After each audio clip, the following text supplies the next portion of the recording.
This is the JTV Caribbean News. I am Sean Rose. The World Bank 2014 World Development Report shows the Bahamas as the richest country in the Caribbean community, ranked by gross domestic product per capita. The Bahamas has the highest GDP per capita of $21,280, followed by Puerto Rico, which has a GDP per capita of around $18,000. Trinidad and Tobago is next at $14,400, followed by St. Kitts and Nevis, which, despite being the smallest country in the region, has a per capita GDP of about $13,030 according to the data. The report did not include specific data for other countries in the region, including Cuba, Dominican Republic, Barbados, and Haiti, along with overseas territories. Barbados is ranked as high income, meaning a GDP per capita of at least $12,616. Aruba, Curacao, the Cayman Islands, St. Martin, the Turks and Caicos Islands, and the U.S. Virgin Islands are also ranked as high-income countries. Season 4 of the Discovery TV hit series Gold Rush will debut at 9 p.m. on Friday, October 25th, and will include the Hoffman crew mining for gold in Guyana. In Season 4 of Gold Rush, Todd Hoffman puts his life on the line and asks his crew to do the same, braving malaria, poisonous snakes, and quicksand to set up a mining operation in a patch of hostile jungle deep in Guyana, South America. Last year, their Klondike operation delivered $1 million season, but the jungle ground promises 5 times as much gold if his crew can survive, fighting the jungle every step of the way. The British Royal Navy says a warship deployed in the Caribbean seized cannabis and cocaine with a street value of £58 million or $92 million in 2 busts just days apart. In the most recent operation, the HMS Lancaster intercepted cocaine valued at £55 million and marijuana valued at £3 million.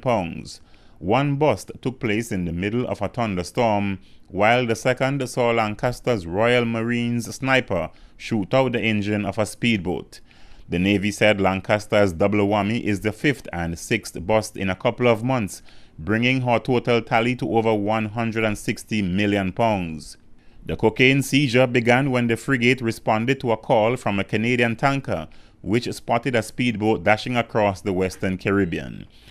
Tests confirmed the 400 kilograms of drugs were pure cocaine worth about £17 million, but cut several times over for sale on the streets, its value would be £55 million.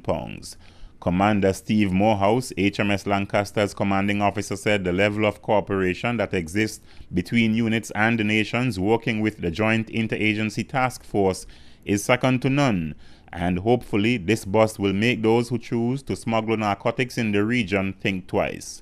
Previous busts by the frigate include marijuana at £3.5 million in September, cocaine at £100 million in August, as well as cannabis at £700,000. The Royal Navy said the warship also significantly disrupted marijuana and heroin trafficking in the Caribbean. More geothermal drilling will begin in Dominica in October, according to the country's energy minister, Ribbon Blackmore. The company that is performing the drilling, Iceland Drilling Company, has already arrived in Dominica and will begin later this month. Dominica is initially envisioning a 15-megawatt power plant at the site in the country's Roseau Valley. Blackmore said with a 15-megawatt power plant, consumers will see a reduction of 15 to 40% in their light bills, and it will be much easier for businesses to operate in Dominica. The long-term goal is to construct a bigger plant of 120 megawatts. The government has secured around $11.5 million in grant funding, along with $8 million from the government of France for the project. Iceland Drilling is also drilling wells for Montserrat's geothermal project. And finally, an earthquake with a magnitude of 6.4 jolted several Caribbean countries, including Trinidad and Tobago and Guyana on Friday night.